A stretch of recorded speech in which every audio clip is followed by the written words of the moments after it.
Muchas gracias, Femeval, por invitarnos y muchas gracias a Betty.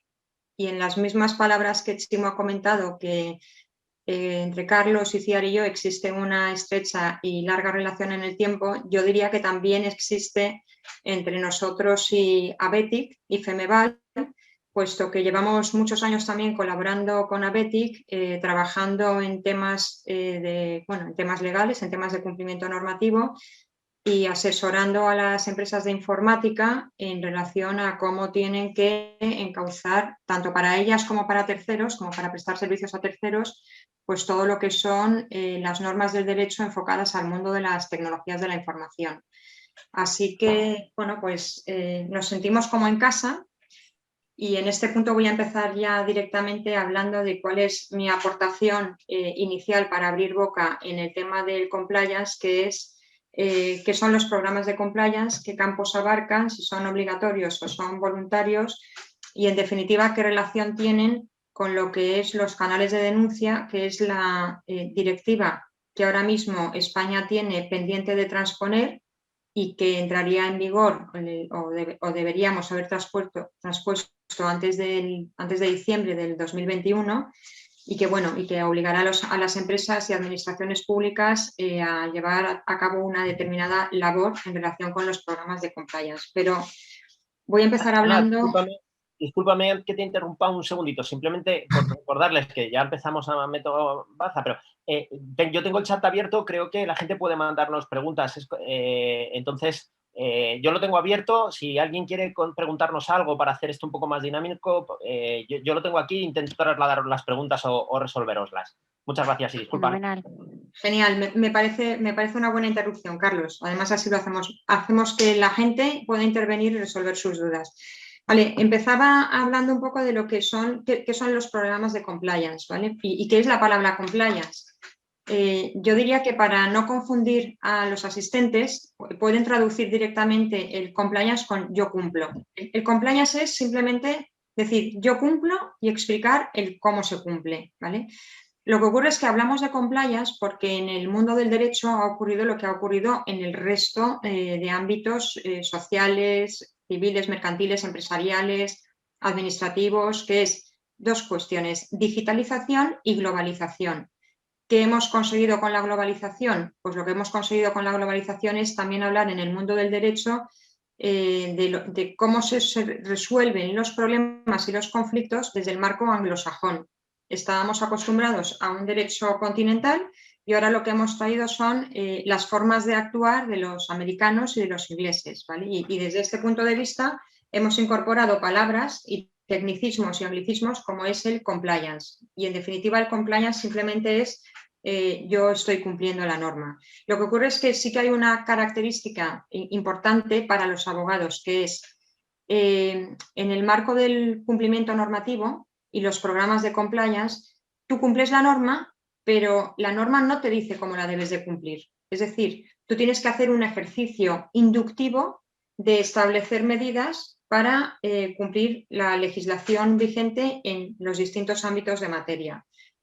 ¿Esto cuándo y cómo surge y por qué? Esto surge básicamente en los años 90, ¿vale? Cuando empieza a haber aquellos escándalos de corrupción, sobre todo en Estados Unidos, que obliga de alguna manera a empezar a establecer códigos de conducta y reglas para, sobre todo, las sociedades cotizadas, que son las que inicialmente empezaron a sacar una serie de escándalos importantes en el ámbito financiero. Esto se tradujo en que se empezaron a hacer programas y la Unión Europea lo que empezó a hacer también en los años 90-2000 es empezar a legislar en un ámbito que era los programas de responsabilidad social empresarial. De esos programas de responsabilidad social empresarial pasamos a los programas de responsabilidad social corporativa, que ya no eran solamente normas de buen cumplimiento para las empresas, sino que se abría a otro mundo, que podrían ser empresas, organizaciones, ONG, administraciones públicas. Y en definitiva, la Unión Europea lo que vino a decir es, en las reglas del juego del mercado, además de cumplir las leyes, las empresas y las administraciones públicas deberían empezar a cumplir una serie de normas que les van a dar como una aportación mayor al mercado en cuanto al cumplimiento de la legislación. esa aportación tiene un componente muy importante que es el ético. Es decir, prácticamente lo que se empieza a buscar ya en los años 90 es que las empresas no solamente cumplan la legislación y las administraciones públicas, sino que tengan una ética en su cumplimiento. Esto lo vemos en los primeros informes que surgieron en el ámbito de las sociedades cotizadas, como son el Código Conte o el informe Olivenza, después el informe Aldama, y luego hemos visto cómo hemos pasado también en el ámbito legislativo de la opción a la obligación. Es decir, ya en la ley de sociedades mercantiles se introduce la necesidad de tener un código de conducta, ¿vale? Lo cual antes no era una obligación, sino era, bueno, pues algo voluntario. Y también hemos visto que en muchos ámbitos, por ejemplo, en el tema del blanqueo de capitales, lo que también era una opción, a partir del año 2010, la normativa de blanqueo de capitales exige que determinado tipo de empresas que llevan a cabo una determinada actividad establezcan una serie de marcos de cumplimiento normativo o compliance, ¿vale? Yo diría que el principal componente de estos programas es, en primer lugar, hay que cumplir la legislación. Y en segundo lugar, hay que estar un pelín por encima en el cumplimiento de la legislación, que es ese punto de cultura ética dentro de la organización. En segundo lugar, una característica de estos programas es que tú tienes que demostrar cómo lo estás cumpliendo. Por eso la automatización de determinadas funciones es muy importante y, bueno, y la sistematización de los controles y las auditorías. En tercer lugar, tienen un componente en cuanto a la necesidad de tener un código de conducta, que es lo que te aporta ese plus en relación a las normas de cumplimiento legal. Y luego hay un elemento característico también en todos los programas de compliance, que es muchos de ellos son certificables. Tú puedes ir a una entidad certificadora, a ENOR, Bureau Veritas, y solicitar la certificación y, por tanto, la imposición de un sello que te da una garantía frente a terceros. Garantía que además se está exigiendo cada vez más para contratar, no solo en el ámbito privado, sino también en el sector de lo público. Hay una cuestión importante que es, para mí, la forma de control de esos programas, ¿vale? Cuando estamos hablando de los canales de denuncia que nos va a establecer con imposición legal la Unión Europea ya a partir de diciembre del 2021, yo creo que esos canales de denuncia tienen una doble función. Por un lado, los tenemos que cumplir porque lo dice la normativa, pero por otro lado no dejan de ser una forma de controlar que aquello que tiene establecido la empresa como programa de cumplimiento normativo le está funcionando, porque si no funcionara, terceros, tanto el personal como otros terceros, podrían poner una denuncia para comunicar una irregularidad y que la empresa ponga en marcha funcionamiento y mecanismos para solucionar esa irregularidad. En definitiva, los programas de compliance no dejan de ser simplemente programas donde la empresa demuestra que cumple con la legislación vigente y además tiene un código de conducta donde al cumplimiento de la legislación vigente le aporta una serie de puntos y componentes éticos. Tipos de programas de compliance, hemos dicho que tenemos el de blanqueo de capitales, que es obligado. El Código Penal, en el artículo 31 bis, nos permite también implantar un programa de compliance penal que nos permite quizás eximir la responsabilidad penal de la persona jurídica o, en su caso, tener una pena inferior a la debida si no tuviéramos el programa. Y luego tenemos otra serie de programas de compliance que ya son voluntarios, como podría ser en el marco de la competencia. La Comisión Nacional del Mercado y la Competencia tiene una serie de normas y programas para lo que es el compliance en el marco de la competencia. En propiedad intelectual se podría instaurar, en protección de datos también se puede instaurar un programa de compliance. En definitiva, la empresa puede instaurar un programa de compliance en aquello que ella considere que es la razón de ser de su negocio. Y esto le va a servir para, insisto, aportar un plus en el mercado, un sello que le va a diferenciar en la competencia, y si además tuviera la obligación legal de tener ese programa de compliance, dar cumplimiento a una norma legal que directamente le vincula o le obliga. En esto, si queréis, paso a la siguiente pregunta, que es para ICIAR. ICIAR, quizás si con mi exposición no ha quedado suficientemente claro, me gustaría si nos puedes decir en qué se diferencia un programa de compliance de tener una asesoría jurídica que nos va diciendo todo lo que tenemos que cumplir y en todo caso, si tener un programa de compliance nos sirve para algo más que tener una asesoría jurídica y se trata solo de evitar sanciones o nos va a aportar algún plus al cumplimiento normativo legal. Fenomenal. No sé ¿me escucháis? ¿Me escucháis bien? Sí, perfectamente. Sí. Perfecto. Bueno, muchas gracias, Ana, y muchas gracias, bueno, pues a Femeval y a Betic por invitarme a este coloquio que, bueno, pues además comparto con Ana y con Carlos, con los que llevo muchos años de relación profesional, y es para mí un placer.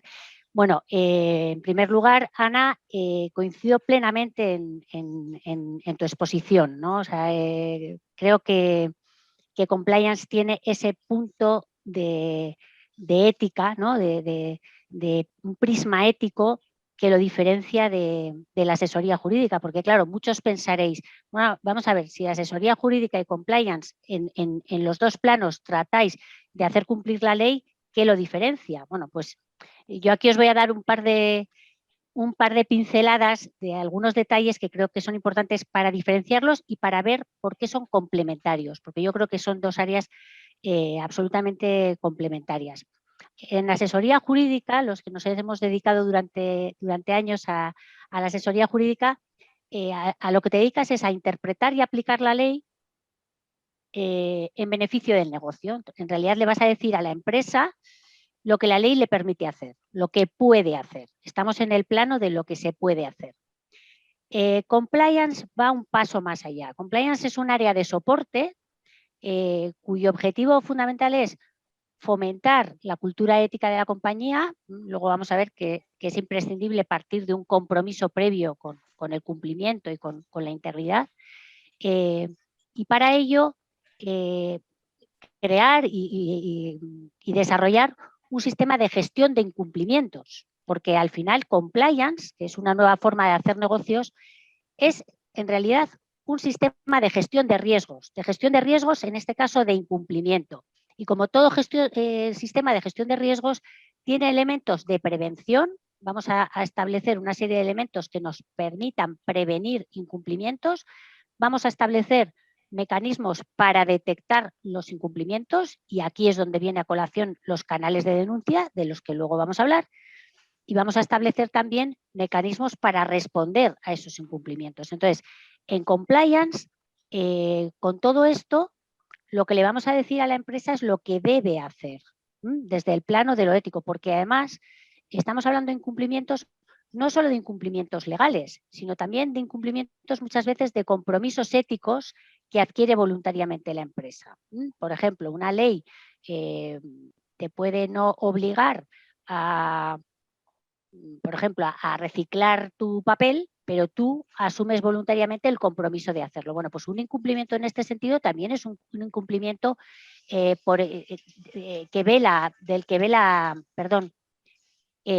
compliance. Compliance también tiene que estar atento a velar por el cumplimiento de esos compromisos éticos. Y en ese plano es donde está la diferencia, ¿no? En asesoría jurídica decimos lo que la ley nos permite hacer, lo que se puede hacer, y en compliance decimos lo que se debe hacer desde ese prisma también con ese plus de ética, ¿no? Que también Ana antes mencionaba. Y para mí son aliados necesarios, son dos áreas complementarias. ¿Por qué? Porque en compliance la interpretación y la aplicación de la ley es un apoyo, o sea, necesitas apoyarte en legal para tener ese detalle de lo que la ley te permite hacer. Y una vez que legal te está indicando lo que la ley te permite hacer, compliance lo que hace es desarrollar y poner en marcha los mecanismos que permiten prevenir, detectar y responder a esos posibles incumplimientos, ¿no? Y como antes decía Ana, pues cada empresa, en función de la actividad, identificar los riesgos o los posibles incumplimientos que son más críticos, que pueden ser pues, más probables que ocurran y que tendrían mayor impacto para la actividad, y enfocarse en esos riesgos. Entonces, esta es un poquito la diferencia entre y la complementariedad que tienen asesoría jurídica y compliance.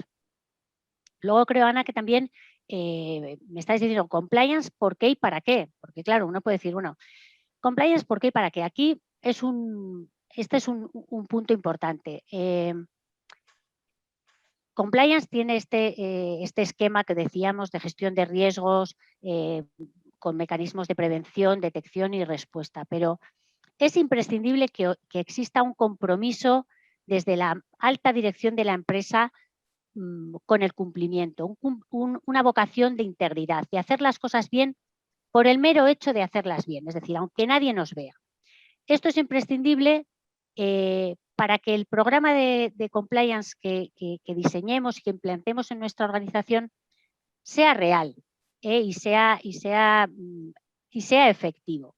Os diré también que incluso para evitar, o sea, también otro de los objetivos, no lo neguemos, es evitar sanciones, pero si detrás de ello no existe un compromiso claro con el cumplimiento, ni siquiera nos va a servir para evitar sanciones. En este sentido, las autoridades son cada vez más claras, ¿no? Hay, por ejemplo, una circular del año 2016, la circular 1/2016 de la Fiscalía General del Estado, que es muy, muy clara al respecto. Es decir, en esos programas de compliance penal que mencionaba Ana, ¿no? Las empresas pueden ser responsables penales por la comisión de determinados delitos en su propio beneficio y la implantación de un modelo de compliance efectivo puede mitigar o evitar determinadas responsabilidades, ¿no? Pero si no existe, si no se puede probar que existe un compromiso real y una cultura ética y una vocación de hacer las cosas bien, esos modelos de compliance no nos van a servir para evitar las sanciones, ¿no? Y también, en este sentido, no solo las autoridades, las empresas, es también un modelo de compliance, tiene también mucho valor frente a terceros, ¿no? El que puedas acreditarle a tu proveedor o a tu cliente que cumples, pues bueno, incluso para certificarse, si alguien opta por certificarse, lo cual no es obligatorio, también hay que poder acreditar que detrás de todo eso hay un compromiso.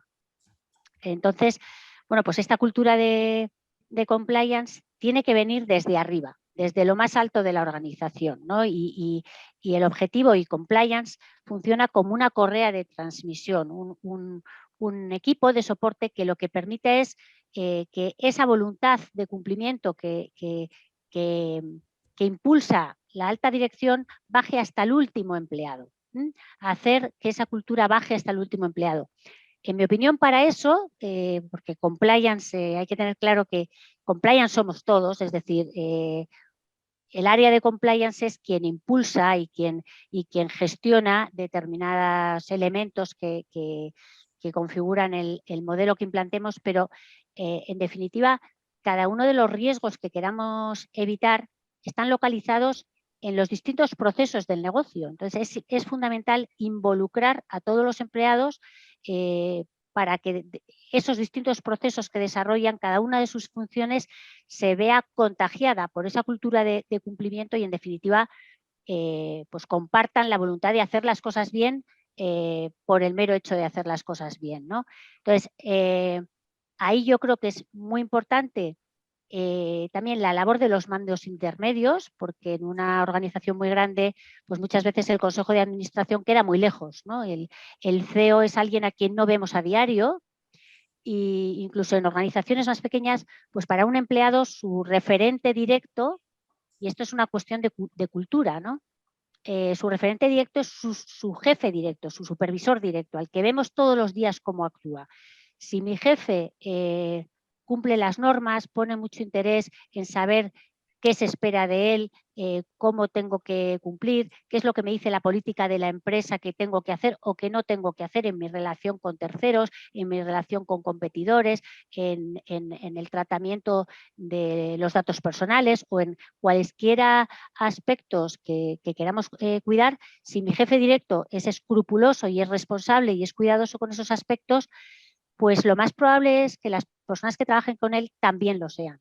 Mientras que si mi responsable directo pues no da importancia a esas cosas, pues es más fácil que las personas que estén debajo pues tampoco lo cuiden, ¿no? Tampoco cuiden todos estos aspectos. Con lo cual, el fortalecer esa cultura de compliance pues es cosa de todos, ¿no? Desde la alta dirección hasta los equipos directivos, los mandos intermedios y, por supuesto, pues también el resto de empleados.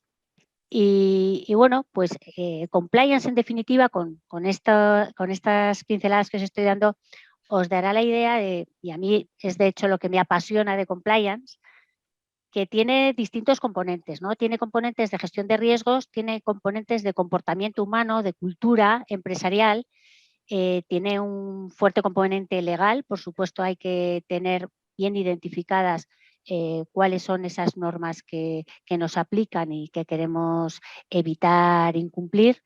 Y bueno, tiene componentes también pues son modelos que implican revisión periódica, es decir, hay que hacer periódicamente auditorías y evaluaciones del modelo pues para ver si los controles que hemos establecido funcionan o no funcionan, ¿no? Y bueno, pues esto es lo que yo creo. No sé si, Ana, he respondido a todo lo que habías planteado. ¿Hay alguna cosa que queráis, tanto Carlos como tú, añadir? No, yo... Sobradamente, Iciar. No, concluir, Iciar, Sí. ¿dirías entonces de tu exposición que un programa de compliance requiere no solo tener asesoría jurídica, sino también tener otro equipo de trabajo en la organización? Y en segundo lugar, que si tener asesor, o sea, si un programa de compliance podría definirse como una permanente revisión de que la legalidad se cumple y algo más. No sé, es las dos preguntas que me surgen. Totalmente. Bueno, en cuanto al hecho de, me imagino que te refieres a si asesoría jurídica y compliance pueden coincidir o estar separadas. Hay muchos esquemas posibles y además también todo depende de los recursos con los que cuente una empresa y el tamaño de una organización. En una organización pequeña igual es muy complicado separar la función de asesoría jurídica de la de compliance, ¿no? A ver, el esquema ideal, porque compliance tiene un componente importante, y es que compliance necesita de independencia y autonomía para poder desarrollar la función. Pensemos que a veces en compliance, para poder hacer lo que se debe, tenemos que levantar la mano de cosas que se están haciendo mal. Y si compliance reporta o pertenece a un departamento, pues a veces va a ser muy difícil que pueda tener esa autonomía y esa independencia. Lo ideal es que compliance pueda tener un reporte al alto órgano de administración de la empresa, al consejo de administración o pues al máximo órgano de gestión de la compañía. Esto es lo ideal, porque además a veces, pues como os decía, o sea, cuando asesoría jurídica nos dice lo que podemos hacer y compliance nos dice lo que debemos hacer, pues a veces hay cosas que pueden entrar en conflicto. De todas maneras, no es infrecuente encontrar empresas en las que se conjugan ambos papeles, porque como os decía, son muy complementarios, ¿no? Y es posible ponerse los dos gorros, es decir, hacer un papel de interpretación y aplicación de la ley sin perder de vista que además tenemos que pensar en lo que se debe hacer y poner en marcha una serie de mecanismos que nos permitan prevenir incumplimientos, detectar y resolver. Yo, por ejemplo, cuando trabajaba en asesoría jurídica, pues echaba mucho de menos tener tiempo. Yo a mis compañeros, por ejemplo, les decía, bueno, tenemos que incorporar una cláusula de protección de datos a os pongo un ejemplo de práctico, ¿no? A ver si, que igual vosotros os identificáis también, ¿no? Pues tenemos que hacer esto, tenemos que incorporar una cláusula de este tipo en un contrato. Y ellos lo hacían porque desde asesoría jurídica se les decía. Y yo echaba mucho de menos tener tiempo para evangelizar y explicarles por qué esto era importante. Y que ellos se involucraran y saliera de ellos el pedir la cláusula. Es decir, oye, es que vamos a protegernos, ¿no? Vamos a hacerlo. Entonces, se puede hacer, porque de hecho es complementario. Hombre, si uno tiene recursos, pues quizá separar asesoría jurídica de compliance permite esa independencia y esa autonomía que requiere la función de compliance. Pero bueno, no es imposible ni es incompatible. En cada organización pues, se puede hacer el esquema que... Yo aquí, no sé cómo lo veis vosotros, pero en esta separación, que efectivamente, como lo estás indicando correctísimamente, va a depender mucho de recursos, capacidades de la organización, porque eso ahora hablamos un poco también, que es importante.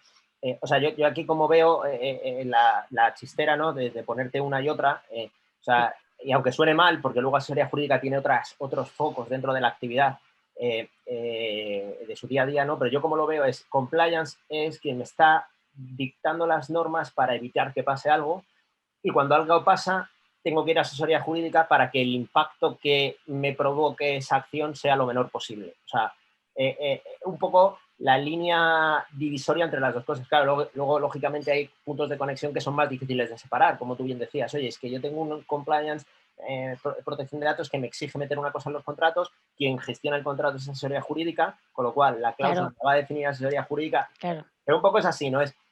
Oye, hay alguien que está velando por mi bien y otro que, bueno, cuando el mal aterriza, va a ayudarme a que los daños colaterales sean los menores posibles.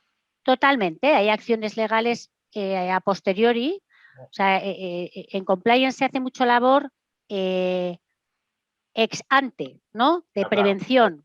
Claro. Mucha labor de prevención. También está la labor detectiva, lo que decíamos de los canales de denuncia, y en la labor ex post hay una labor ex post, como tú bien decías, bueno, pues de actuar, acciones legales que podemos tomar, pero también hay una labor ex post de compliance, de responder a los incumplimientos, ¿no? En una organización tiene que haber mecanismos, primero para investigar posibles incumplimientos y posteriormente para responder a ellos, ¿no? Un régimen disciplinario, muchas veces viene dictado por el propio Estatuto de los Trabajadores o por el convenio colectivo que nos regule, y también que nos permite revisar nuestro modelo para ver qué es lo que ha ocurrido, por qué hemos tenido este problema, e incorporar mecanismos que nos permitan evitar que vuelva a ocurrir, ¿no? Y esa también es un modelo ex post, un modelo de respuesta. Eso. Ana, creo que preguntabas también por el tema de la revisión del modelo, ¿no?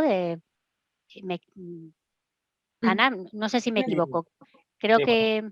Ahí no sé, o sea, yo creo que esto, bueno, también lo íbamos a incidir un poco, yo creo que en la siguiente también pregunta, vale. Pero bueno, lo avanzamos, que no pasa nada, o sea, efectivamente, o sea, yo creo que... Sí, de todas maneras, perdonad, hilando lo que habéis dicho los dos, y si quieres, Carlos, te doy pie también a tu siguiente pregunta, porque habéis comentado una cosa que me ha parecido importante, en la labor ex post, vinculada al tema de la evangelización de ICIAR. Yo creo que dentro de la labor de ex post hay un punto cada vez más importante, que es el daño ya no solo económico que le pueda generar a la empresa, el daño penal que le pueda generar a la empresa, sino el daño reputacional.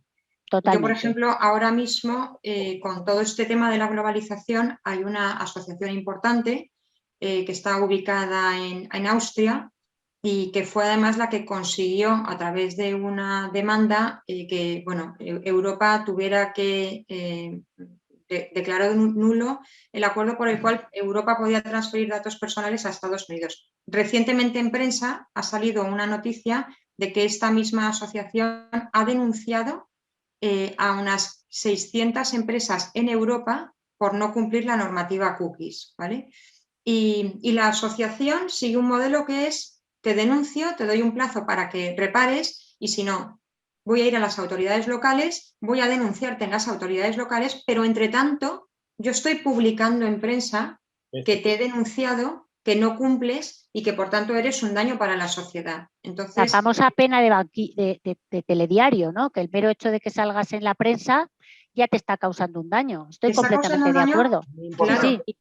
Y entonces, en la labor ex post, yo creo que lo que estabais comentando es muy importante también tener en cuenta que vamos a tener que regenerar un daño reputacional que en alguna medida nos puede afectar, seamos grandes o pequeños, porque nosotros tenemos nuestro sector de mercado. Y nada, Carlos, yo con esto, si quieres, te lanzo la pregunta ya de, quiero implantar un programa de compliance, ¿vale? Soy una empresa de tamaño medio pequeño, quiero implantar un programa de compliance, no tengo ni asesoría jurídica interna, ni tengo recursos, ¿qué hago? ¿Y qué programa de compliance implanto? ¿Por cuál me decanto, no? ¿Qué hago? No puedo decir que echar a correr, ¿no? Eso no va. No. Bueno, podría servir. No es la intención, no es la intención. Bueno, vamos a hacer un poco un compendio de qué son cosas, yo creo que son importantes tener en cuenta y qué pasos dar. Vamos a incidir en muchas cosas, ¿no? De las que ya habéis comentado y, bueno, por ponerle un poco líneas, ¿no? Bueno, lo primero que tenemos que plantearnos, yo creo que, y esto responde a lo que venís comentando de es necesaria una cultura ética o tenemos que crear una cultura ética. La primera pregunta ética que nos tenemos que hacer es ¿para qué queremos nuestro programa de cumplimiento? Creo que es la clave, porque aquí nos encontramos, lo habéis dicho tanto Itziar como tú, con algunas normas que nos exigen bien programas de cumplimiento o bien cosas cercanas, ¿no? Habéis estado hablando pues de blanqueo de capitales para determinadas empresas o sectores de actividad, algunos de ellos muy pequeños, como pueden ser los nuestros propios, ¿no? Abogados en su casa gestionando Totalmente. contratos o transacciones sobre inmuebles, ¿no? Pues tienen que tener obligatoriamente una parte de cumplimiento de blanqueo de capitales.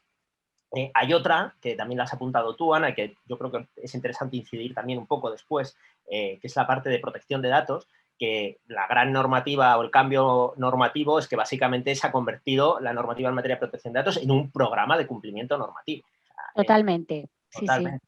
sí. Entonces, la primera pregunta es ¿para qué lo quiero? Así.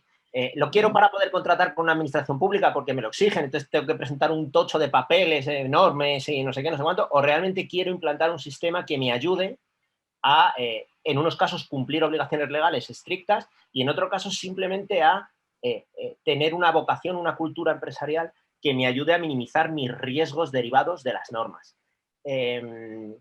Pues es la clave. Si lo que queremos hacer es, pasar el trámite y cumplir el trámite, normalmente nos encontraremos con que el resultado final son un conjunto de papeles, pero que no estarán organizados ni preparados ni serán adecuados para gestionar nuestros riesgos de cumplimiento normativo, porque no tendremos esa cultura ética dentro de la compañía. Si por el contrario lo que queremos es hacer un programa que realmente nos sea de utilidad y que vayamos porque creemos en ello y porque creemos en la responsabilidad social corporativa, como decías tú antes, Ana, y porque creemos que la imagen de nuestra compañía es importante, porque los resultados efectivamente pueden dañar a las personas, pues lo primero que tenemos que definir es nuestra cultura ética. Y eso no es fácil, porque las organizaciones están compuestas por personas, ya sea una, dos o tres. Si eres una es más fácil, porque tu ética o tus principios pueden coincidir con los de tu empresa. Pero esto de la ética, los principios, los valores, es algo complicado y que luego te lleva a que a la hora de implantar determinadas medidas, que ahora comentaremos, pues sea difícil, porque, no sé, la típica política que se hace en temas de compliance son, por ejemplo, los regalos, ¿no? Estos regalos de Navidades y tal, ¿no? Entonces, ¿dónde pongo el límite? En 250 euros, en un jamón de jabugo, las entradas para el fútbol, que al precio que están son enormes. Es decir, ¿dónde está mi cultura, no? No voy a decir que vivimos en un país de la picaresca, que yo creo que esto lo hemos superado, pero bueno, cada uno jugamos nuestras vacillas, ¿no? Y muchas de ellas son borderline, ¿no? Estamos ahí. Entonces, marcar esa cultura ética es el primer paso real que tenemos que definir. Y luego definir qué ámbito de aplicación queremos. ¿Qué ámbito normativo de aplicación? O sea, hemos comentado algunos que son obligatorios en determinadas situaciones, ¿no? El boom del compliance llegó con la modificación del Código Penal, ¿no? Fue cuando aquí todo el mundo empezó a hablar de compliance y empezó a decir que tenía que tener un compliance y que tenía que tener un montón de papeles para que las personas jurídicas no fueran responsables penalmente, ¿no? Hasta que llegó la instrucción de la Fiscalía y dijo, oye, ojo, que esto no es solo tener un conjunto de papeles, que es que esto hay que probar, tú también lo has dicho antes, Ana, hay que probar que lo estás haciendo. O sea, no me vale con que tengas unos papeles y digas que esto está muy bien, es que tú tienes que probar que en caso de que pase algo, yo voy a ser, o en la empresa se está actuando para detectar, evitar, minimizar, prevenir la comisión de actos delictivos. Entonces, es muy importante fijarnos porque el área de compliance, hemos dicho blanqueo de capitales, hemos dicho protección de datos, hemos dicho compliance penal, prevención de riesgos laborales, que tenemos por ahí un montón de, ¿no? O sea, tenemos un montón de cosas que tenemos que saber qué queremos agrupar bajo ese área de compliance y qué normativa creemos que es adecuada tener en cuenta, aparte de nuestras características empresariales, ¿no? Pues porque si somos empresas del sector tecnológico, estaremos sometidos a unos riesgos, pero si somos de otros sectores, tenemos una fábrica de productos fitosanitarios, pues tendremos otros, ¿no? Entonces, fijarnos muy bien en no solo la normativa principal, sino en todas aquellas cosas colaterales y fijar nuestra cultura ética. Eso yo creo que es lo más importante. Lo siguiente importante es apostar por ello. Es decir, lo decía antes ICIAR, hay que tener un responsable de cumplimiento normativo.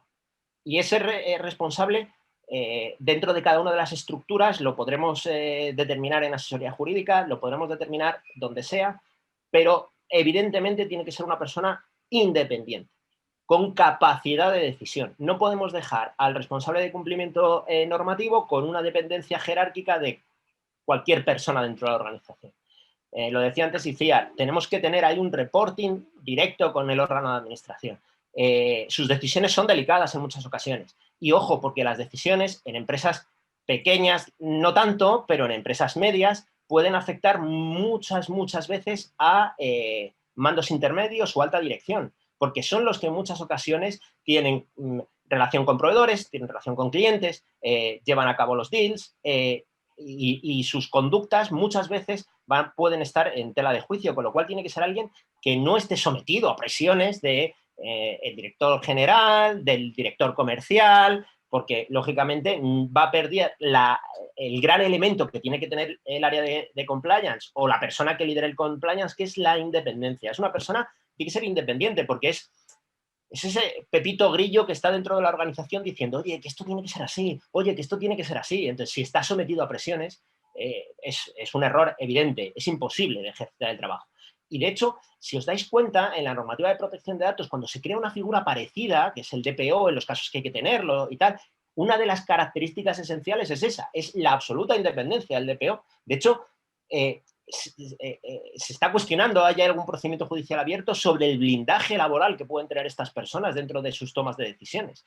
Y ha sido muy tratado, ¿no? Es decir, oye, que parece que si fichas por DPO eres casi como Messi, ¿no? Te firmas ahí, te blindas porque no te van a poder echar por las decisiones que tomen. Hombre, no es tan así, pero sí que tiene que ser una persona que tenga un estatus un poquito especial en este sentido.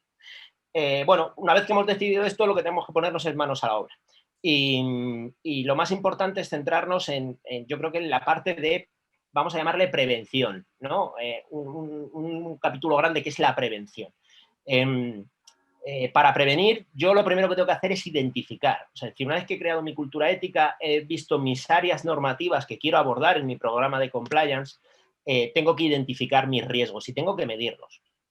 Para esto se hacen los famosos mapas de riesgos, porque además es lo que antes decía ICIAR, yo creo que también apuntabas tú, Ana, que esto viene mucho de normativa anglosajona, viene muy marcado por tendencias de normativa de cumplimiento. De hecho, hay una normativa ISO que apuntabas tú antes, Ana, para poder certificar programas de compliance.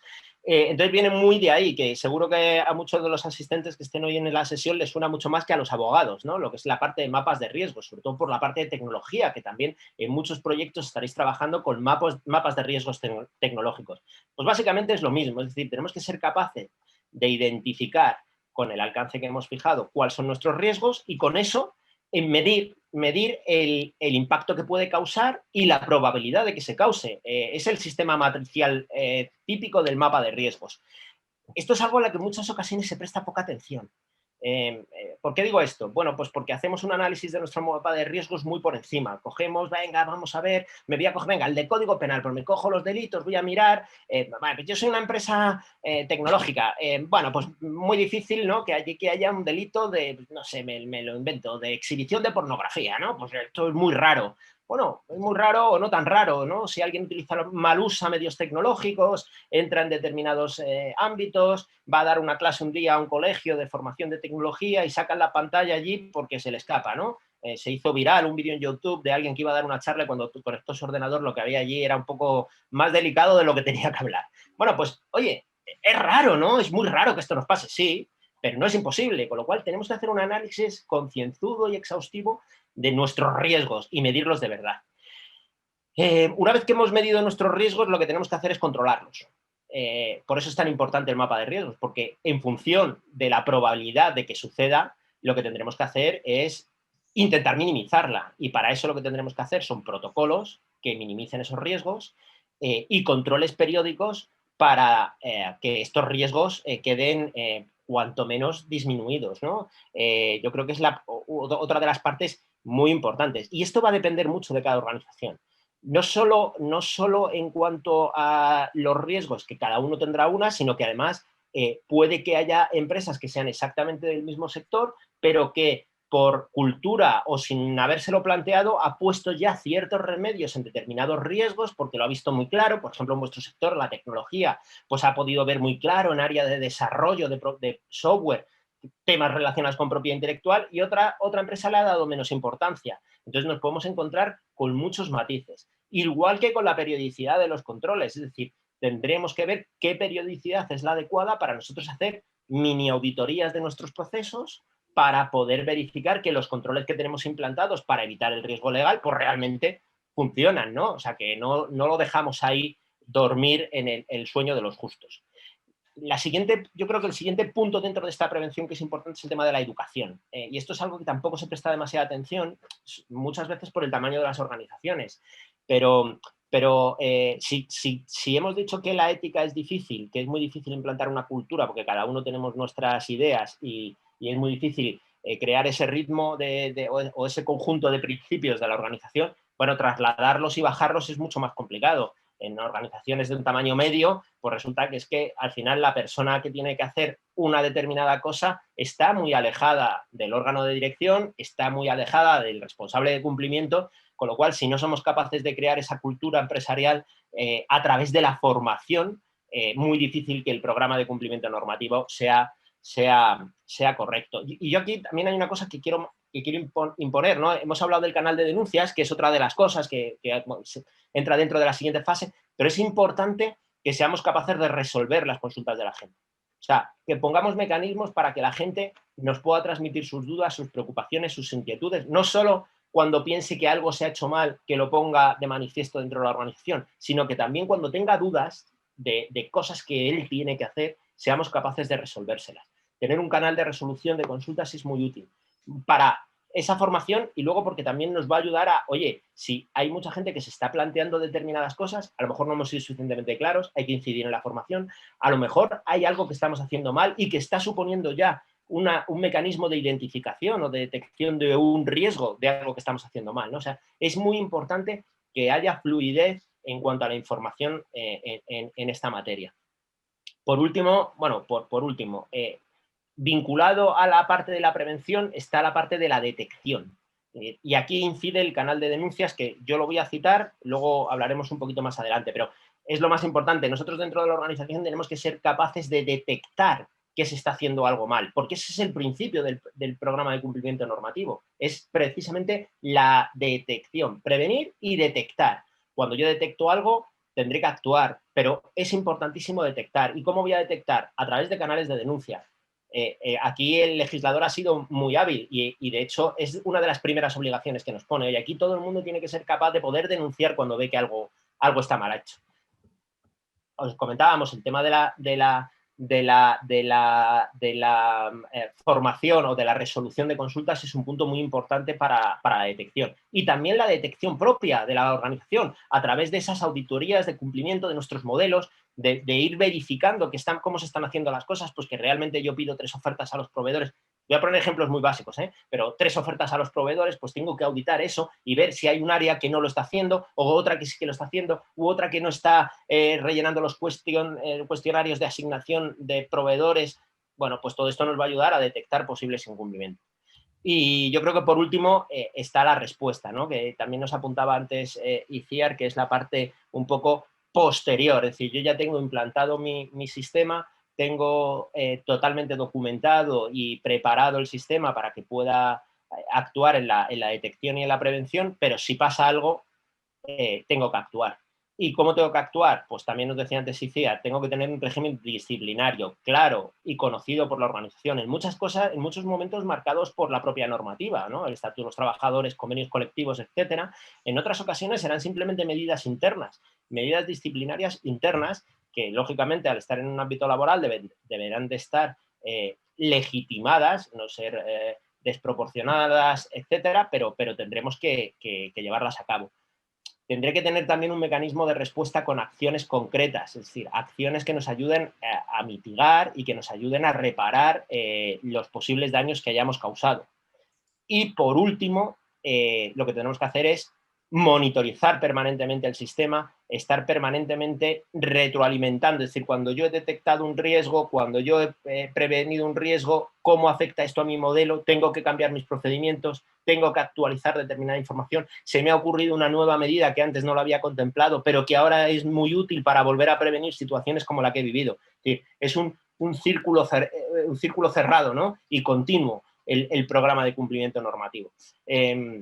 Claro, la pregunta que me trasladabas, Ana, era buenísima, ¿no? Me decías un poco dentro de las organizaciones. Esto lo que os muestra es que puede ser tan complejo como queramos dentro de una organización grande, tan separado de funciones de asesoría jurídica como queramos, como antes nos decía Iciar, pero aun siendo en una compañía pequeña, lo que tenemos que ser es capaces de montar un sistema que tenga estas condiciones y, segundo, que sea gestionable de verdad. Es decir, de nada me vale tener el cojo programa de cumplimiento normativo metido en una caja, porque no me va a servir absolutamente para nada.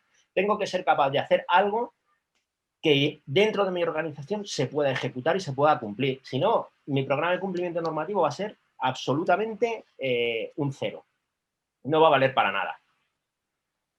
No sé si con esto más o menos ha quedado todo claro o necesitáis alguna aclaración. No tenemos ni preguntas ni respuestas, pero si se os ocurre algo lo vamos charlando, ¿eh? Yo me echo una chuletilla, Carlos, ¿vale? Para resumir todos los puntos que has dicho, yo diría que a la pregunta que te hice, quiero que implantar un programa de compliance, yo he apuntado aquí como elementos, ¿vale? O como pasos a seguir. En primer lugar, definición del ámbito normativo del programa de compliance. Correcto. Elaborar un mapa de riesgos, hacer un protocolo, una política y tener un código. Elaborar e implantar controles, hacer educación y hacer formación. Tener un canal de consultas. ¿Sí? Tener un régimen sancionador o disciplinario para sancionar aquellos incumplimientos. Tenemos que tener un canal de denuncias que además a partir de diciembre del 2021 va a ser obligatorio. Y yo me he añadido aquí un par de cosas que no habíamos tratado todavía, que es cláusulas en los contratos con proveedores y código de conducta con proveedores, porque yo creo que en todo programa de compliance es fundamental. Si yo tengo un nivel y equilibrio de cumplimiento, o lo exijo a toda mi cadena de producción, o en el fondo voy a tener siempre un punto de quiebra del programa de compliance que me va a destrozar todo lo elaborado.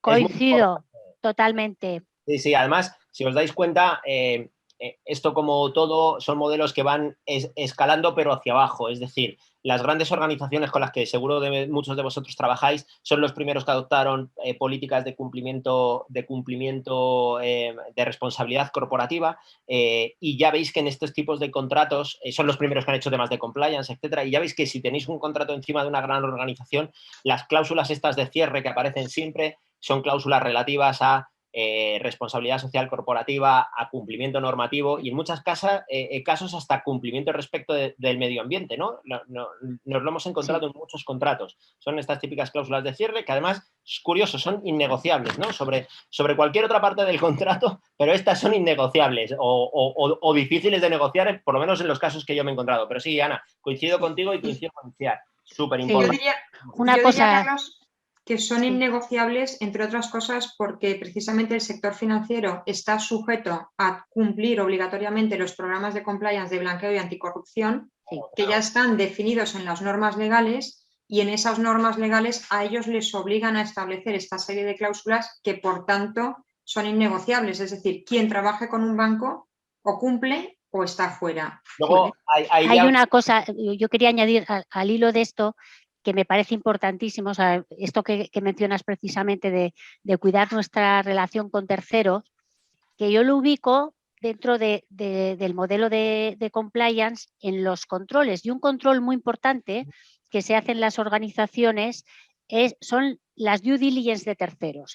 Es decir, no solamente es implantar una cláusula contractual que nos proteja, sino que muchas veces, y cada vez se tiende más hacia eso, hacemos una investigación previa de nuestro tercero, de quién es nuestro socio de viaje, porque claro, no es lo mismo buscar un business partner que otro, elegir un proveedor que otro. ¿Por qué? Pues porque si tiene determinados antecedentes, pues igual nos puede complicar. Entonces, aquí cada vez se hace más un estudio previo, pues por ejemplo, de posibles sanciones que haya podido tener este tercero, tanto si son de corrupción como por temas fiscales, por temas de blanqueo, etcétera. Que no nos basta solo con que nos entregue el certificado de Hacienda de estar al día de sus obligaciones tributarias o de sus obligaciones de seguridad social. Es que puede haber algún tema que no nos guste. También se suelen mirar listas de sanciones internacionales, pues porque igual esta empresa está operando en Irán o en algún país que tenga sanciones internacionales que nos pueda complicar. Se mira, por ejemplo, detrás de un tercero, ¿quién hay? Porque claro, es que la empresa se llama no sé qué SL, muy bien, pero es que detrás hay un político o el primo del político, o ¿no?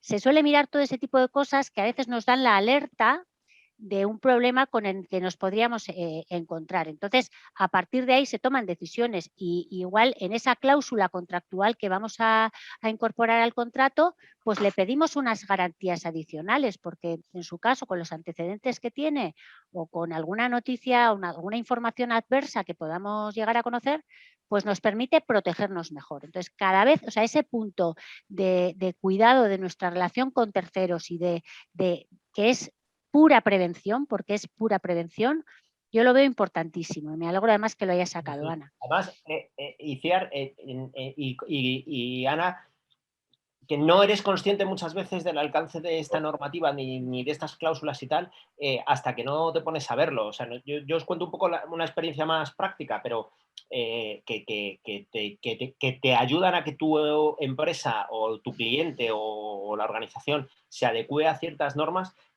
por la naturaleza del servicio que va a prestar. Y eso lo podéis encontrar mucho en empresas del sector tecnológico, porque en el momento en el que prestéis, por ejemplo, a mí me ha pasado con entidades financieras, en el momento en el que prestéis servicios tecnológicos a determinadas entidades financieras y estos servicios tecnológicos afecten a lo que se llaman actividades esenciales del banco o de la entidad financiera, adicionalmente con toda la normativa y todo esto, hay un conjunto de normas dictadas por el Banco de España que tienen que ser incorporadas en los contratos con proveedores, que es que hasta que no entras ahí te parecen absolutamente surrealistas, ¿no? Desde cláusulas de auditoría, cláusulas de resolución del contrato por impedir auditorías, etcétera. Entonces, es una cuestión importante. Y aquí una vertiente que no hemos visto es del compliance, es cómo sirve mi compliance para mejorar mi negocio o mejorar mi actividad. Y es que al final, adecuarnos a este tipo de normas lo que nos aporta es un valor diferencial, que lo apuntaba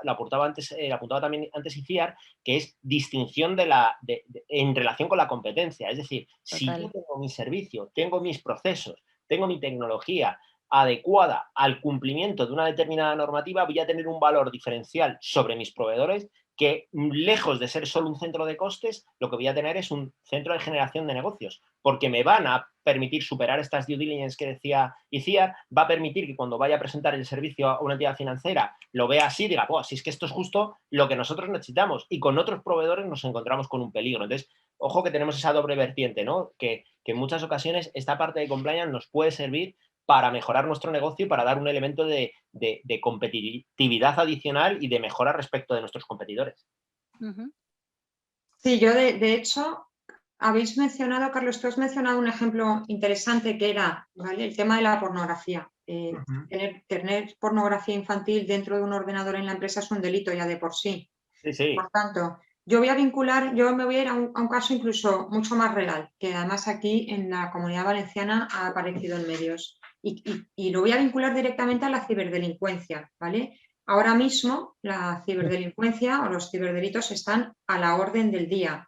Y además, el primer nivel que está más expuesto a ser objeto de un ciberdelito es el usuario medio dentro de una organización. Aquel que está con el ordenador, trabajando con el correo, trabajando con herramientas y aplicaciones y que no tiene un alto conocimiento en informática. Entonces, por ejemplo, aquí hemos tenido un caso en la Comunidad Valenciana muy relevante que ha salido en medios, que es una entidad pública que ha tenido un agujero de muchos millones de euros, creo, o miles de euros, porque ha ido transfiriendo cantidades económicas que se le iban solicitando y era un ciberataque, ¿vale?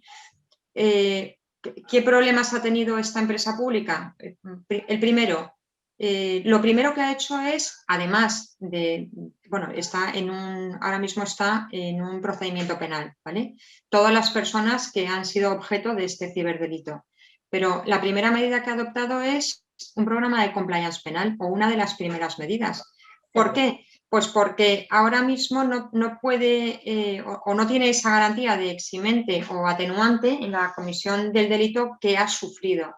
En segundo lugar, si hubiera tenido un programa de compliance, no hubiera ocurrido lo que ocurrió, que es que los ciberdelincuentes contactaban con la persona que tenía que hacer las transferencias, suplantaban la identidad de su jefe y le decían, haz esta transferencia pequeña y sáltate los pasos habituales para hacer las transferencias. Necesito que me la hagas ya, con urgencia.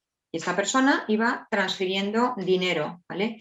Claro, si hubiera habido un programa de compliance, una política de control de gasto o un protocolo de cómo efectuar los gastos dentro de la organización, esa persona no hubiera ido haciendo las transferencias porque no se hubiera saltado el protocolo, ¿vale? Si además hubiera habido un programa de compliance, ahora mismo esta entidad pública pues posiblemente estaría sufriendo el mismo proceso penal, pero contaría con la posibilidad de un eximente o un atenuante en caso en que haya finalmente una condena para la persona jurídica. Entonces, quiero decir que tú te has ido a un ejemplo que a lo mejor te puede sonar un poco raro, pero que también es frecuente, ¿no?, de pornografía infantil, pero yo me quedo... Totalmente de acuerdo contigo, pero que el caso que exponía es exhibición de pornografía a menores, no pornografía infantil. Y es un señor que con su ordenador, en su propio ordenador, iba a dar una charla de formación. En este caso no era a menores, pero es perfectamente posible si tú vas a un colegio. Y cuando enchufó el ordenador de la empresa a la pantalla, o sea, esto se hizo viral, no tengo el vídeo, pero cuando enchufó el compartir pantalla y arrancó el ordenador, lo que salía allí se lo exigió a todo el público. Entonces, si todos eran mayores no hay problema, pero si llega a haber menores, tenemos un problema, que es muy ridículo, pero que, me refiero, que es que los matices, el ejemplo yo creo que además es muy bueno, el ejemplo que tú has puesto, que es mucho más tangible, más claro que el mío, es que al final hay un montón de detalles a tener en cuenta en la parte de compliance que muchas veces los pasamos por alto porque nos pensamos que es un puro trámite. Yo creo que sí.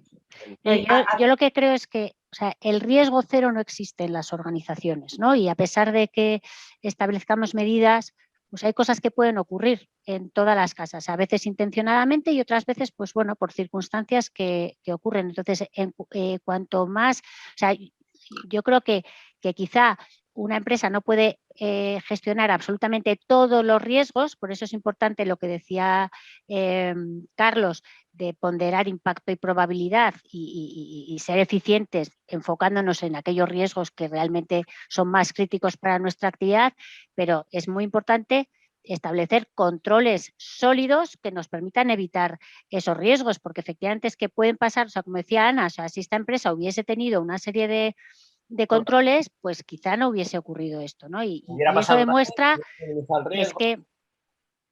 que es efectivo, o sea, pero hay que buscar aquellos controles, aquellas cosas que nos permitan conseguir la efectividad de lo que queremos conseguir. Sí, sí.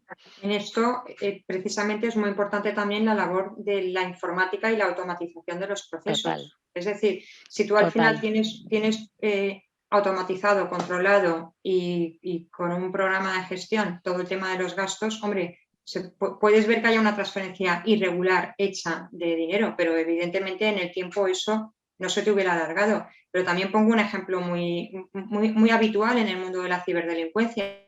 Todo el tema de las brechas de seguridad que pueda haber en protección de datos. Es decir, si al final una compañía va sufriendo brechas y va teniendo ataques, hombre, pues al final supongo que lo que la agencia le va a requerir es ese plus de, bueno, digamos usted qué está haciendo para tener constantemente ciberataques, pero sufrir brechas de seguridad, ¿no? Y además, Ana, no sé si a vosotros os ha pasado, pero para que veáis la importancia que le damos a la norma, ¿no? O sea, parece que ahora las brechas de seguridad, si no afectan a datos de carácter personal, bueno, no pasa nada.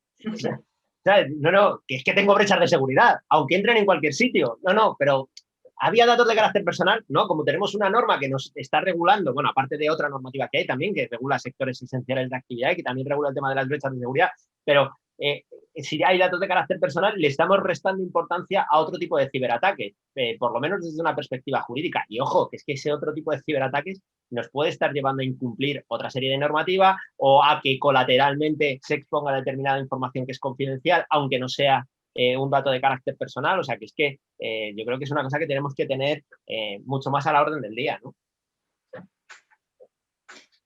Pues sí.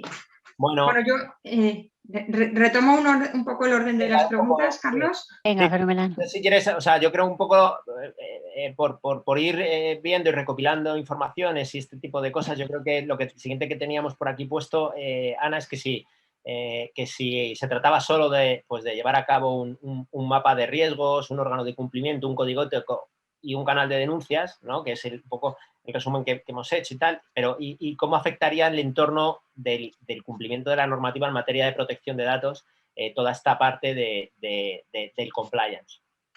Vale, yo creo que como ya ya he hecho antes el resumen de la exposición que tú has hecho en cuanto a cuáles son los componentes, me voy a ir directamente y dado el tiempo para dejaros también espacio a vuestras preguntas desde el punto de vista de la normativa de protección de datos, ¿vale?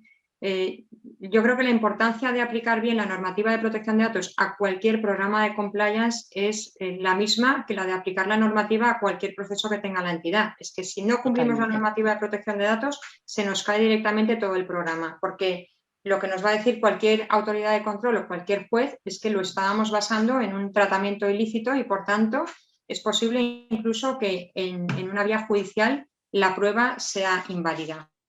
Entonces, ¿qué hay que hacer desde el punto de vista de la normativa de protección de datos? Pues como cualquier proyecto, es decir, hay que coger ese programa de compliance que hemos visto, hay que hacer un análisis de riesgos o a lo mejor una evaluación de impacto si estamos trabajándolo en el ámbito penal. A partir de ahí, lo que nos va a dar el resultado de esa evaluación o de ese análisis es todas las medidas que tenemos que implantar, que serán los registros de actividad de tratamiento, es decir, el listado de inventarios de tratamientos que están dentro de nuestro programa de compliance. En segundo lugar, tenemos que hacer políticas de privacidad, tenemos que informar a los obligados al programa de compliance, a los denunciantes dentro de un programa de compliance y a los denunciados dentro de un programa de compliance.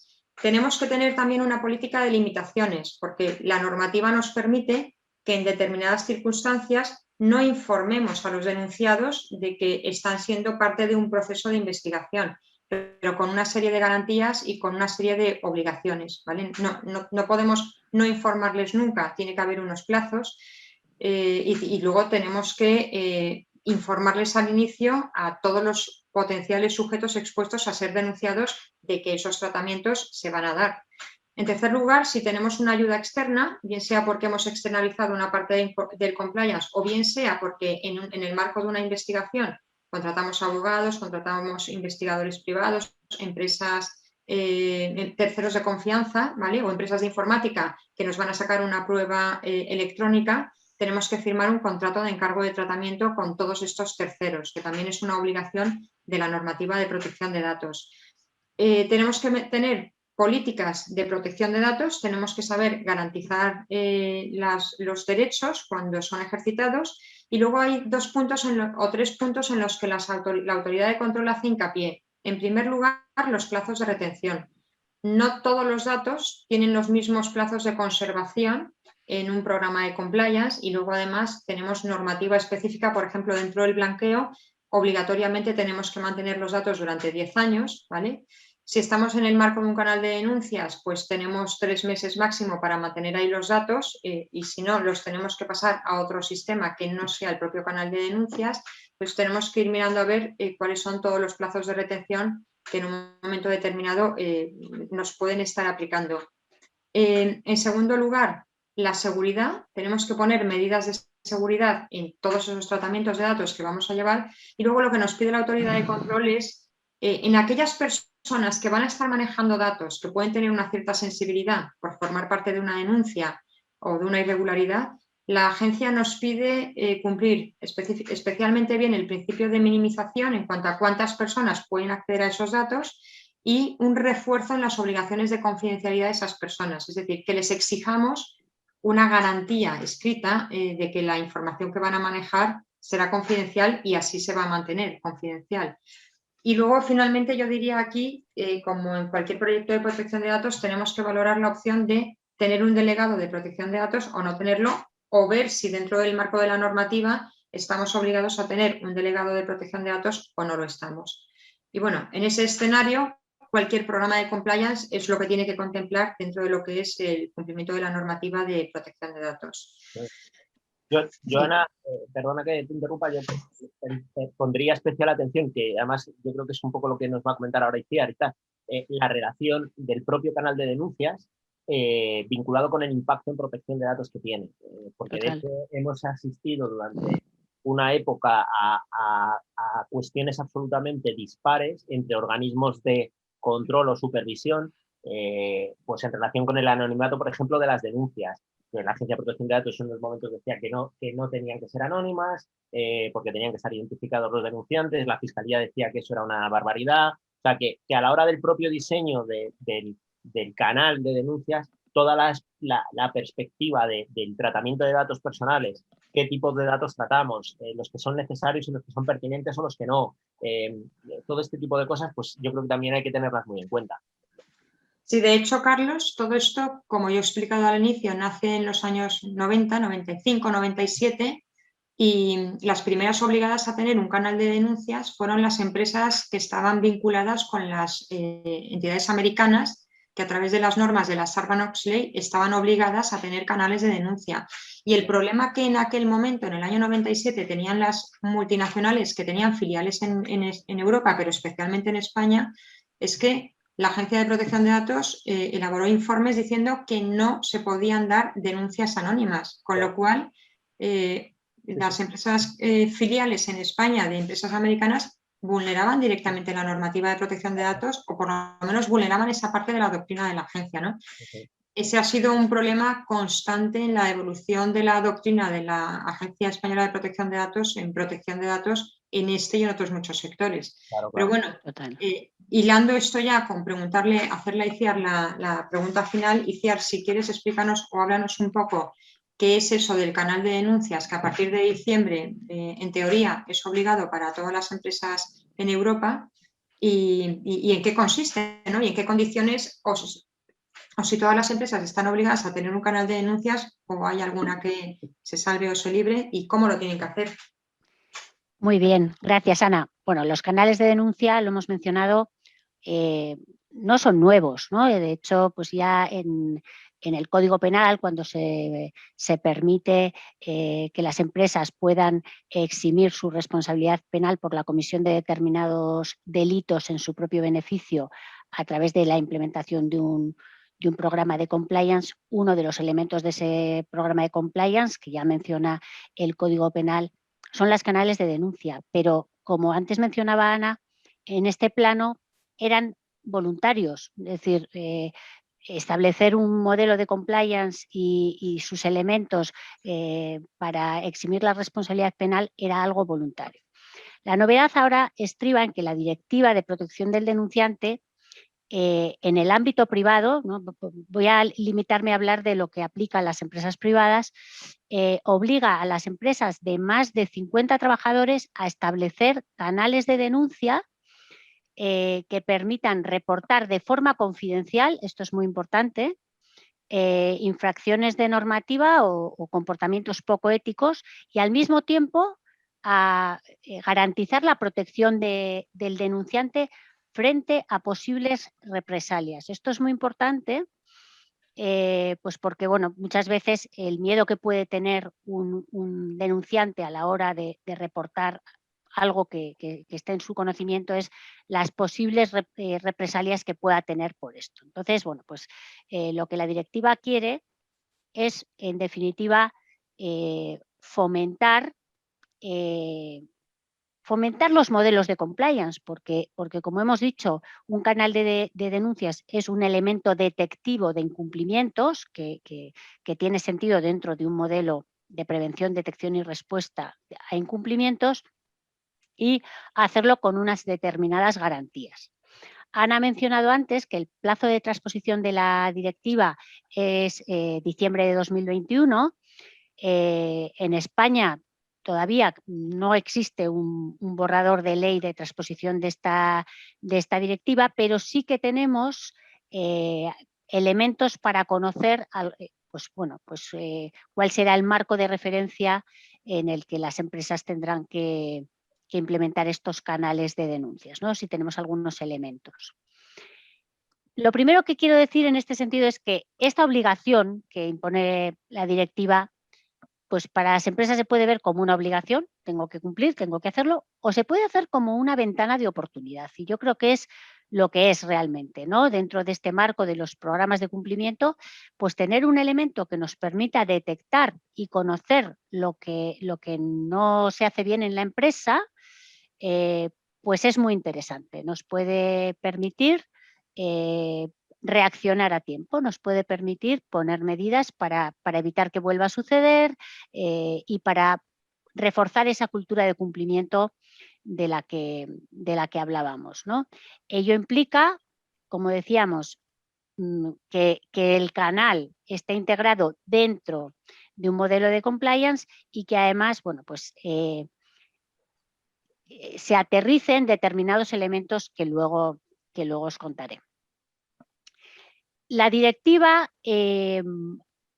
establece que se pueden realizar denuncias y en concreto menciona aspectos se pueden realizar denuncias sobre temas que entran dentro del ámbito de la legislación comunitaria, pero todo parece apuntar que cuando la ley española transponga lo ampliará a normativa nacional. ¿Con esto qué quiero decir? Que no va a existir ninguna limitación previsiblemente al tipo de temas sobre los que se podrá realizar denuncias a través de los canales, ¿vale? La directiva permite a los estados decidir o establecer si van a permitir las denuncias anónimas o no lo van a permitir. Como ha mencionado antes Carlos y Ana también, aunque no tenemos aún el texto de transposición de la directiva, en España sí podemos saber por dónde van a ir los tiros. ¿Por qué? Pues porque hubo durante algún tiempo bastante controversia porque la Agencia de Protección de Datos, como decía Carlos, no era partidario de las denuncias anónimas. Esto fue evolucionando, ese planteamiento fue cuestionado y finalmente en la Ley Orgánica de Protección de Datos de 2018, en su artículo 24, ya se habla abiertamente y se permiten las denuncias anónimas. Con lo cual, en España todo parece indicar que la ley de transposición de la directiva va a contemplar la posibilidad de denuncias anónimas. Bueno, sobre las denuncias anónimas o la identificación del denunciante, aquí quiero hacer un comentario Tradicionalmente se pensaba, y el motivo por el que algunos no eran partidarios de las denuncias anónimas era porque pensaban que cuando alguien no se identifica, pues está más abierto a denuncias falsas, a informaciones que no sean veraces, que cuando uno no da la cara al final tal. Bueno, también es verdad que también se decía que, bueno, que cuando el denunciante es anónimo, pues luego es más difícil investigar los hechos que se están denunciando, porque claro, no puedes comunicarte con el denunciante, etcétera. En esto yo debo decir que a día de hoy hay muchos sistemas tecnológicos que permiten hacer denuncias anónimas y que garantizan todo esto, ¿vale? Que garantizan que a pesar de que el denunciante decida no identificarse, nos podamos comunicar con él. Por ejemplo, yo conozco un sistema en el que uno incluye una denuncia, decide no identificarse y el sistema te da un PIN. Y tú puedes volver a entrar en la plataforma con tu PIN y vas viendo la evolución de la denuncia que has hecho, y de hecho hay un buzón en el que incluso al denunciante que no se ha identificado y no tiene por qué hacerlo, se le van solicitando pues, más detalles o nueva información, documentación. O sea, que hay sistemas que ese inconveniente que tenía el anonimato de no poderte comunicar con el denunciante se resuelven completamente, ¿vale? Por contra, sí que es verdad que cuando alguien se identifica, pues bueno, pues también ofrece a veces más velocidad. Yo creo que es muy recomendable, puesto que la normativa española muy probablemente nos permita las denuncias anónimas, dar las dos opciones. Dar la opción al denunciante de que si quiere se pueda identificar, porque a veces uno dice, no, yo es que voy a dar la cara, porque además si saben quién soy, saben que digo la verdad, porque saben que tengo toda la información para saber que esto ha ocurrido de esta manera. Mientras que si no digo quién soy, pueden pensar, ¿no? Y en otros casos alguien dice, me siento mucho más seguro si no me identifico. Dar las dos opciones, ¿por qué no? Y de hecho, los sistemas que existen ahora, por suerte hay muchas plataformas que se están comercializando. No es complicado implementar un canal de denuncias, de hecho hay sistemas tecnológicos muy seguros y bastante asequibles económicamente para empresas pues de todo tipo, de todo tamaño, de todo sector, incluso preparadas para tener en cuenta que en un ámbito multinacional, si estamos operando en distintos estados de la Unión, a partir de diciembre de 2021, en España ya prevemos que se puedan admitir las denuncias anónimas, pero es posible que en otros estados no puedan, que no sea posible. Bueno, pues estas plataformas están preparadas para adaptar en cada estado de la Unión a la legislación vigente y permitir en unos estados las denuncias anónimas y en otros estados no. Entonces, todo esto es algo que está resuelto y que se permite. Otro tema importante, ¿qué tipos de canales de denuncias hay? Podemos hacer denuncias de forma interna, podemos utilizar a un tercero que nos gestione las denuncias o podemos implantar un sistema híbrido en el que tengamos un tercero que haga parte del proceso y luego nos traslade a la empresa para que terminemos de completar todo el proceso. Lo que sí que es muy importante tener en cuenta es que en cuanto la directiva nos está exigiendo confidencialidad de la información, y tengamos en cuenta que la confidencialidad no es anonimato, es decir, que tanto si se identifica como si no se identifica el denunciante, la información que está reportando tiene que quedar en la más estricta confidencialidad de las personas que se decida que tienen acceso al canal.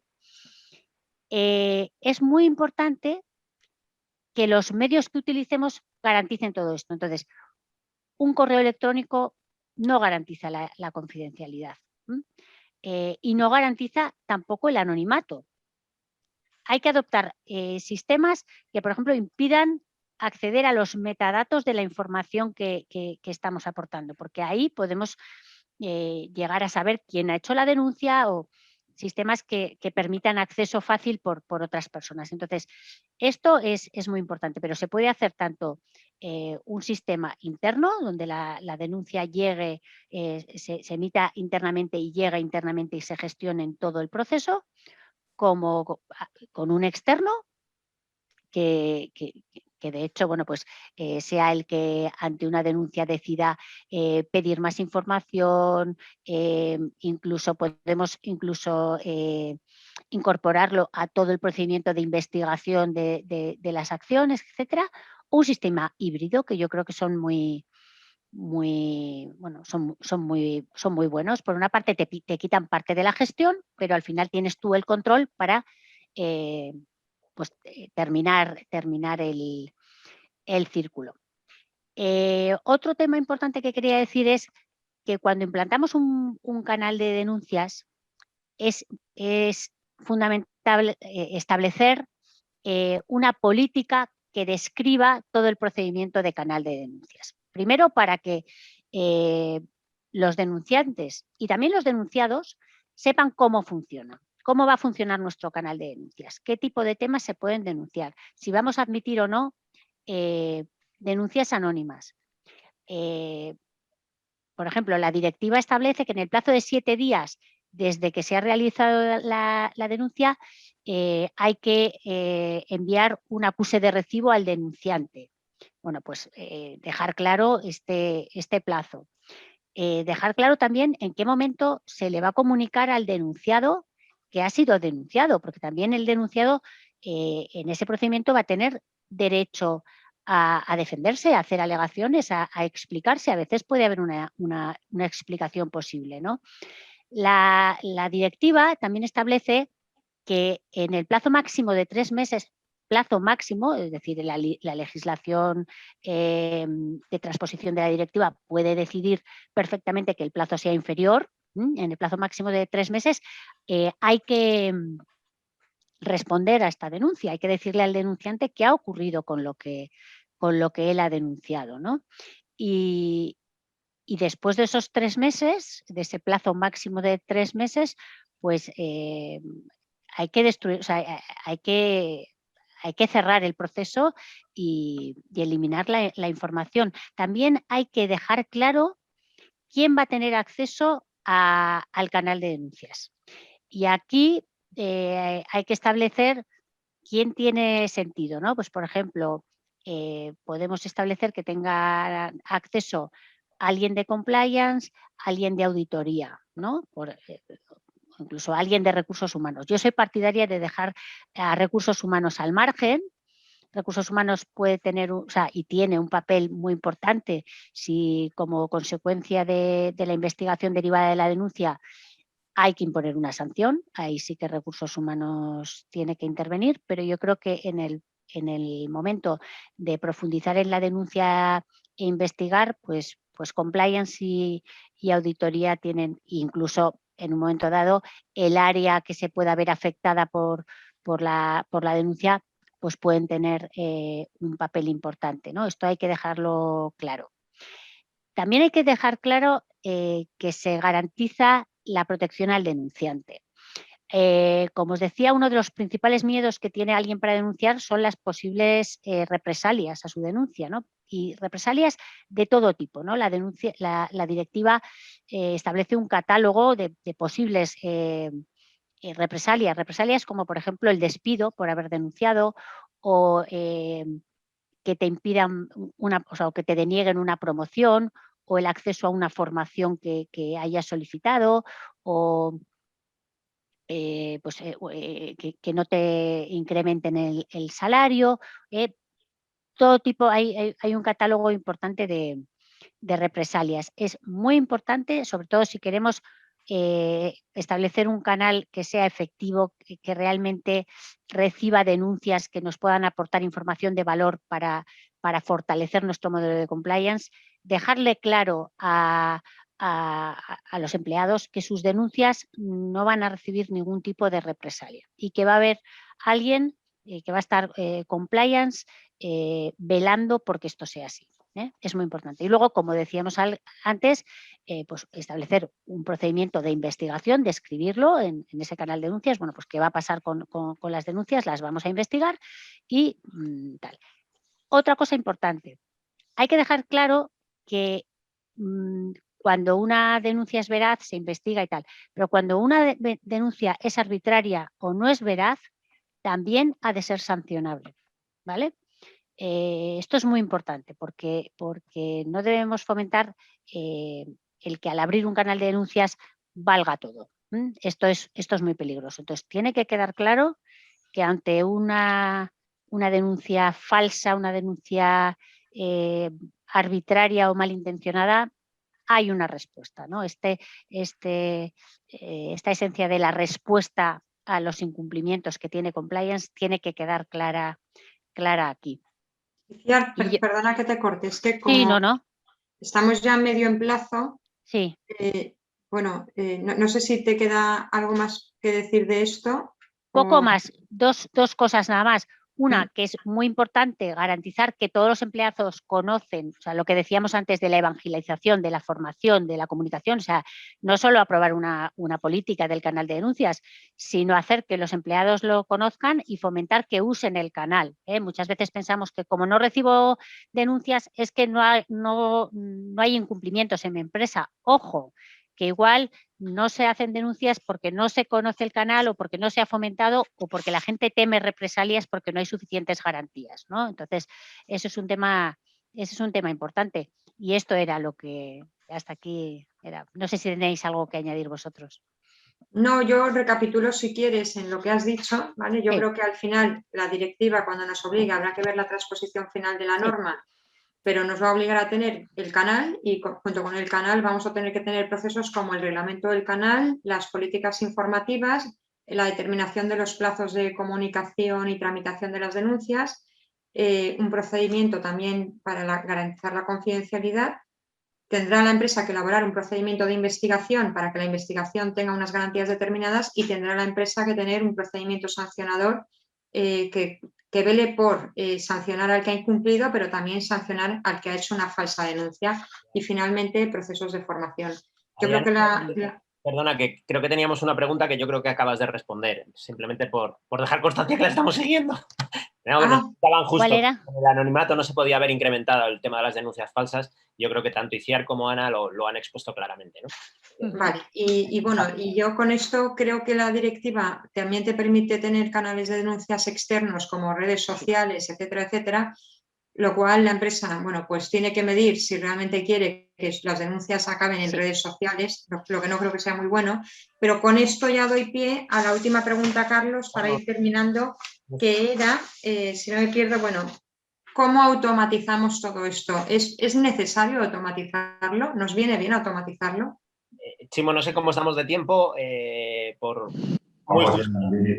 Voy a ser muy breve. La respuesta es sí, porque lo importante no es solo cumplir, sino probar que cumplimos. Con lo cual, si nosotros tenemos toda nuestra información dispersa, sin gestionar, sin tener los controles, sin poder verificarlo, si no lo tenemos gestionado y mejor automatizado, nos va a ser muy, muy difícil probar que cumplimos. ¿Qué es el objetivo de esto?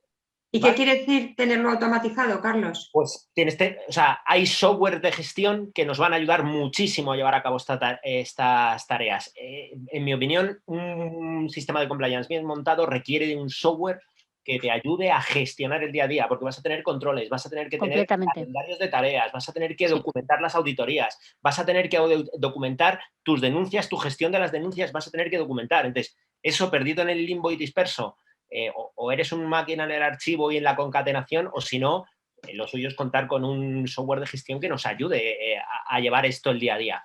Y esto sí, seamos una empresa grande o una pequeña, hay software de gestión que no son tan caros, que no son tan complicados y que funcionan bien. Pues muchas gracias. Carlos, Femeval, Abetic y Chimo, te paso la palabra por si queréis clausurarlo.